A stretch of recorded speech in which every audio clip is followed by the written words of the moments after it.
What is going on YouTube? Today, I'm going to talk to you guys about how to add dramatic contrast to your travel and landscape photos.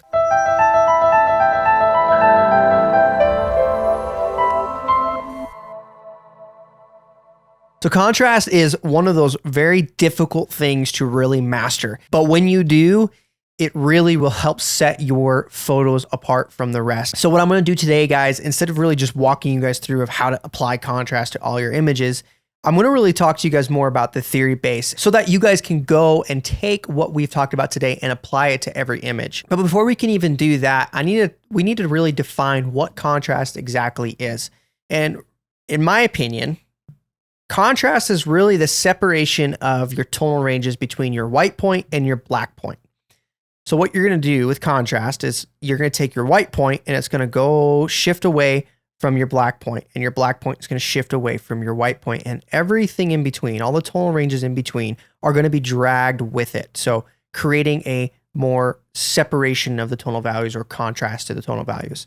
Instead of everything kind of looking the same or more flat, where your whites and your grays and your blacks are all kind of in the similar ballpark, contrast is going to separate all of those by shifting your white towards white and your blacks towards black. Now, the problem I see most people running into, and I was actually very much guilty of this and still am in certain cases, is when you start to add contrast is you actually shove more tone values into the blacks and more tone values into the whites that don't need to be there. And mostly I do see it actually towards the blacks. So you don't really see it towards the whites because most people don't like a blown out or over bright image, especially nowadays with Instagram. Like, the mood is the king, right? But the problem is you start adding contrast and you start shifting everything into the blacks. It kind of creates a muddy and just nasty look. So let's look at a couple old images that I processed a couple years ago when I first started getting into landscape photography, and I'll show you guys what I really mean. First thing, before we even really talk about it, I want you guys to look up here at my histogram in the top right corner. Look how everything is just shoved all the way to the left, right? There is no values in the mid-range at all. No tonal values except for the water. That is really it. That's the only place that I'm getting any type of variation. And you can see there is actually quite a few different variations of green out there that I just completely got rid of. And I mean, the whole bottom of the scene is just absolutely pitch black.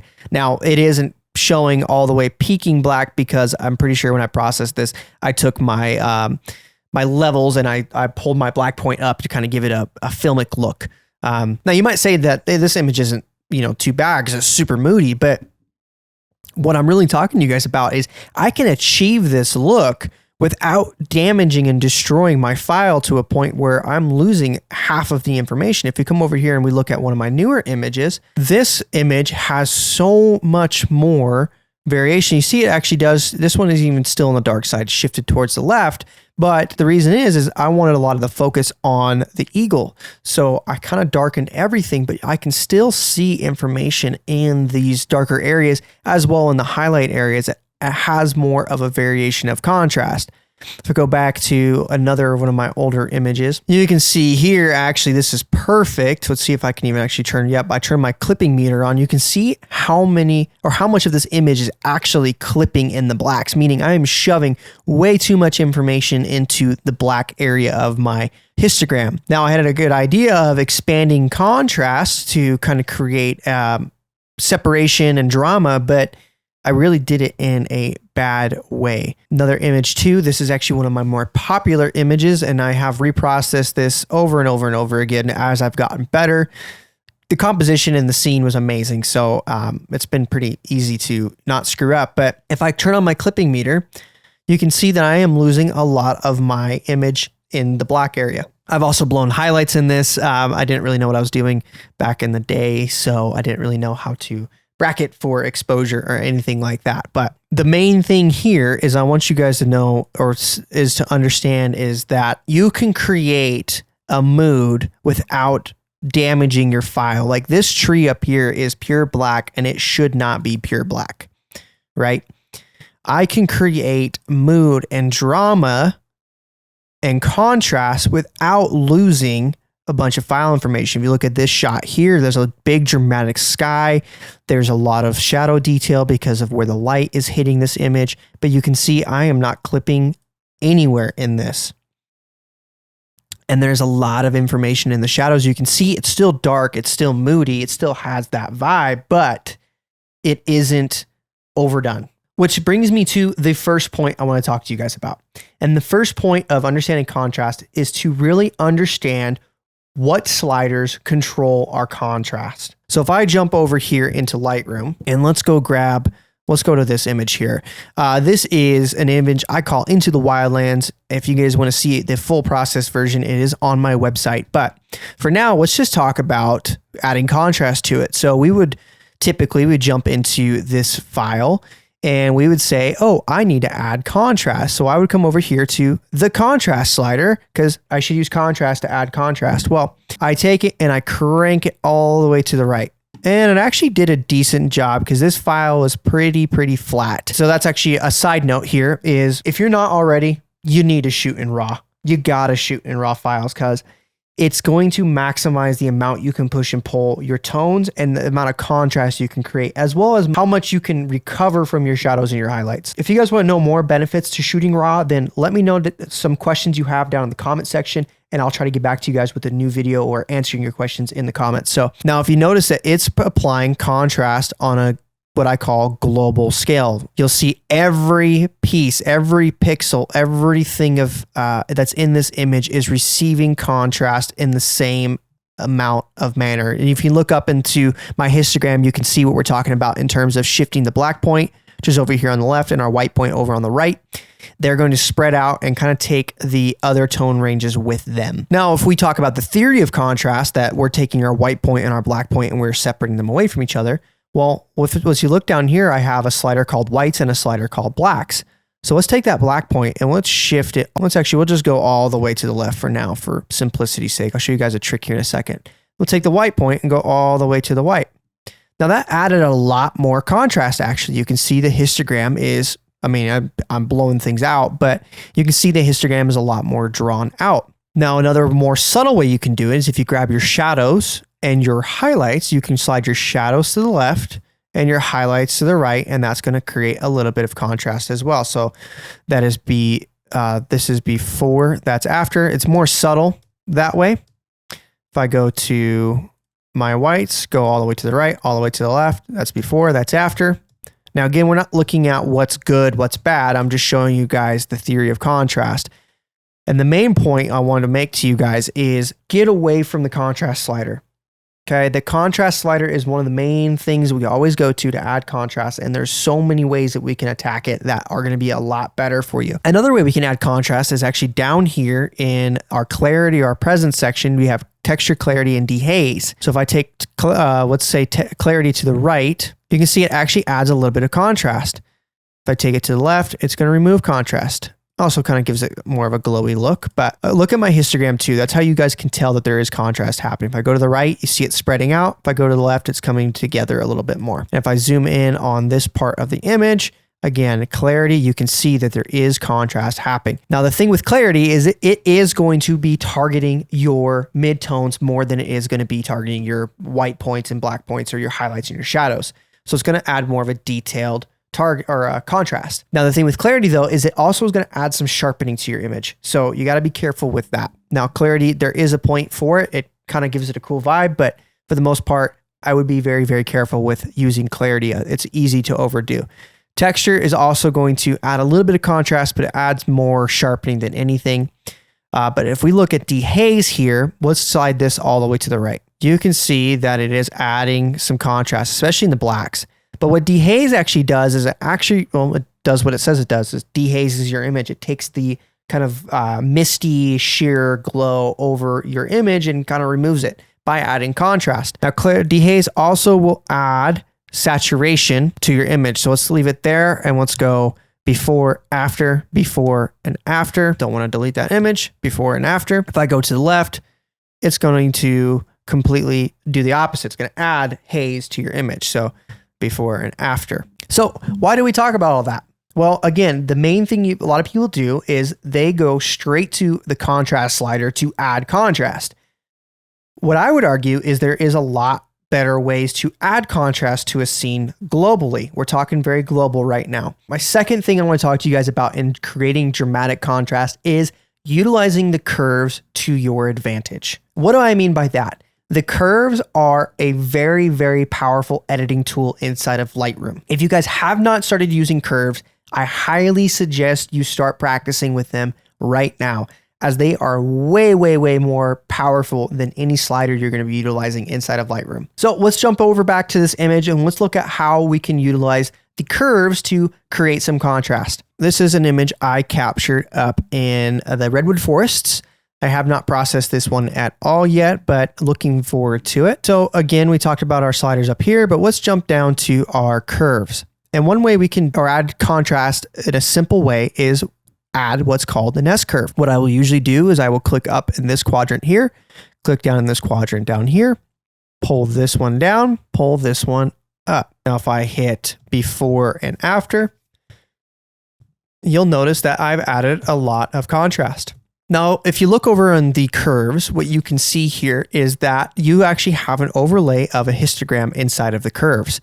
What this means is you can actually target specific areas a little bit more by clicking in and seeing where they're at. So you can add more detailed contrast. If I pull the highlights all the way down, you can see I'm actually darkening my image, pulling my white point down. If I go to the left, I'm going to increase that white point. Same thing with the blacks. If I pull the blacks up, I'm going to increase that black point. If I pull them to the right, I'm going to decrease that black point. So it's a little bit different than the sliders, but I can essentially do the same thing that the sliders do. So let's go and add a little bit of a black point to this left side of the histogram. And let's bring in the whites just a hair where they're not clipping. And then now let's add our S curve, pull that up and pull that down. If I go before and after, look at the drama in that photo. I'll show you guys another really cool tool. Let's hit reset here. If I go over to the left point here, this slider, if I come down to the lights, I can actually shift these to the right, increasing them, take my darks and shift these down. You'll notice that it's creating an S curve. I can also have my shadows I can lift or bring down. So if I don't want to crunch them too bad, and I can pull those highlights up and down as well. So adding some contrast. I also can shift this node around. This is going to be my white point. This is going to be my black point. And you got some midtones here too. This area right here, if you're going to touch sliders, this is where you need to go. That is super, super powerful. And another thing with curves you can do is if you notice up here, you have your white channel, red channel, green channel, blue channel. If I go to my red channel, you'll see now it's split with two different colors. I have red up top, teal down in the bottom. If I take my black point and shift it towards that teal, you can see I'm going to add a little bit of teal or green in my image. If I go to the top, shift it to the left, I'm going to add a little bit of warmth to my highlights. If I come over here to the green section, you'll see I have green up top. I got magenta in the bottom, so I can shift the green over, can shift magenta over, or it'd actually be more vice versa. So what I can actually do is I can come into the specific channels. I got blue and yellow over here too. And I can create some color separation, which is also a form of contrast. Not going to get into color theory too much today. I just wanted to show you guys how much more powerful using the curves can be. Up here in the basic panel, all you have access to is your white point, some highlights, shadows. Like, you do have access to create some cool global contrast and get to a good starting point, but you don't have the ability to really shift colors in the way and the tonal ranges that you really can with the curves. If you really, really, really want to start adding better dramatic contrast to your images, take advantage of the curves, learn the curves, own these curves. It sounds kind of weird, but get in there and play with them. Figure out exactly what they do because they are a lot more powerful than any of the other sliders up top. Now, curves are a very, very complex thing that I could actually spend multiple videos talking to you guys about, which, for a shameless plug here, I have launched a photography course that covers everything from how to buy a camera, navigate it, compose an image, expose an image, and how to post-process it. Currently, I have over 5.5 hours of footage that you guys can watch right now in that course. And I have a lot more planned ahead, such as drone photography, landscape photography, travel photography, phone photography, and a bunch of other editing courses in Luminar products and Capture One. So if you guys really want to take your photography to the next level, I highly suggest that you guys check it out. Right now, I have a pre-launch going on, which means that for one price, you're going to get lifetime access to the course. A lot of the other stuff I just mentioned to you are going to be sold as separate courses, but they are going to be included in the main course as well, which means if you guys buy right now, you're going to have access to all those courses once I release them. Now, the thing is, once those courses started to get released, the main price is going to start to slowly climb up. So if you guys want to grab a great deal right now, then click the link in the description and go and check it out. It really helps support me and what I'm doing. And I love being able to give back to you guys. So if you guys really want to help your photography go to the next level, check it out. Now, the third way of adding contrast, and really the most important way, is start understanding how to utilize the filters inside of Lightroom. And what I mean by filters is local edits. We talked earlier, I used the word global, meaning that everything gets it equally. Curves and also the sliders are both global editing sources. If you use filters, you can then add details to where you exactly want them. So I'm going to show you guys a few cool ways of using a filter. So here's an image of my camera taking a picture of these epic redwoods. Now, what I want to do is really draw your eye towards the camera. What I could do is put a more focused vignette on it. If I hit Shift M, or if I just click radial gradient here and drag it on my canvas here, click invert, what I can do now is I can come over here and pull my white slider down. And you'll notice that I have added a slight vignette. I go before and after. And again, it's super subtle. That's the thing about contrast. It is adding it subtly throughout. It's using these different tools, different sliders, different techniques, and really creating a blend that's going to give you that dramatic contrast that you're looking for. So if I come to this image here and I hit the select sky function, let's see if it does it. And it does a decent job. What I can do now is I can pull the whites down in the sky, add some contrast, put some clarity up, some dehaze, maybe we'll warm it up just a touch. I can come here, hit a radial gradient, spread this out. Let's add some contrast, some dehaze. And you see, I'm only affecting that one area. If I come over here now and hit a linear gradient, zoom out, drag this up, pull the whites down, pull this exposure down a little bit. I mean, that took me, this is a very, very quick, harsh edit, but before and after.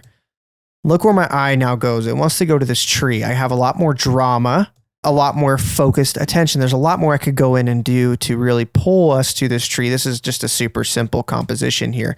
This photo actually might be pretty fun once I finish editing it, but that is contrast all the way to the right. This is utilizing a few different tools for contrast. So the nice thing about using the filters is it really helps get you guys to the main point of contrast, and that is putting your eye or your viewer's eye where you want it to go. It's shaping light in a way that makes a impactful image. So I really wanted your eye to go towards this tree. And another way I could do it too is actually come over here, hit Shift M, pull up a radial filter, pull it here, hit invert. Let's actually spread this out a little bit more and pull my whites down and ever so slightly around it. And the reason I pull the whites down is that is one quick, easy way to create a nice vignette or soft vignette that doesn't clip your blacks, doesn't push things into the blacks. Remember at the beginning where we talked about these other sliders, if we look over here, that's contrast all the way to the right. It's shoving a lot more down. Like there's no detail in that tree over there because it's just taking it and spreading apart, where here I have some details in that tree.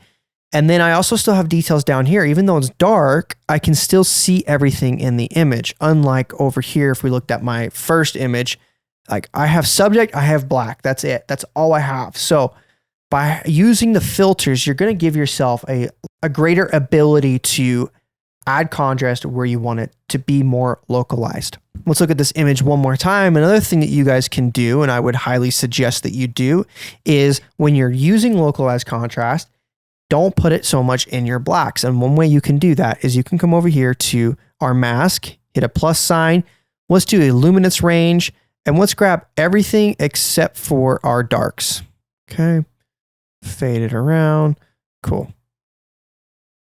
So now if I select that, whoops, come up here and select my luminance map and start adding some contrast, you'll see I'm adding contrast, but really none of that black is really shifting as much. So I can pull things around in a way that is going to help add contrast without muddying up my image, without adding it too much to the black area. Now, I know I went really, really quick there, and I did it kind of on purpose. Filters are, again, a very complex thing. So if you guys want me to make some more future videos on filters, let me know down in the comment section down below, because I would love to create some more content for you guys about this. Also, I do cover filters in the course if you guys are wanting to check that out. I know today's video went really quick, but I wanted just to talk to you guys about the importance of contrast and some of the theory behind it. And you guys got to watch some practical approaches of how I create contrast in my images. I would highly suggest that you guys practice these tips, these theories. But the main takeaway I want you guys to know is to be more focused. Understand you can approach contrast in more ways than just using a few sliders. I just showed you guys 3 ways you guys can approach adding contrast. And there's a lot more that you can do with it. By being intentional with it, you're going to create that drama and that mood you want without having a muddy image. That's all I have for you guys today, so peace out.